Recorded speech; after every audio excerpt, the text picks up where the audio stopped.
கண்ண அடிக்கிறாட்டி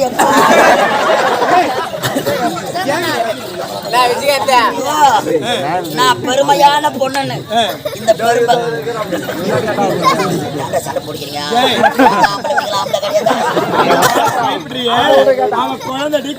அதுவா குழந்தை எனக்கு போன உனக்கே குழந்தை கொடுக்கமா.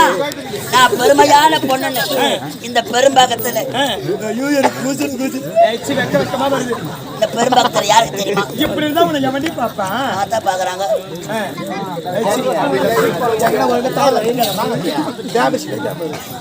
இந்த பெரும்பாக்கத்துல யாருக்கு தெரியுமா கேட்டாங்க? நாட்டாம்காரி எங்க சதீஷ் மாமாக்கு தான் கேட்டாங்க. என் அழக பார்த்துட்டு அவர் எங்க தான் சுத்திங்க சொல்லி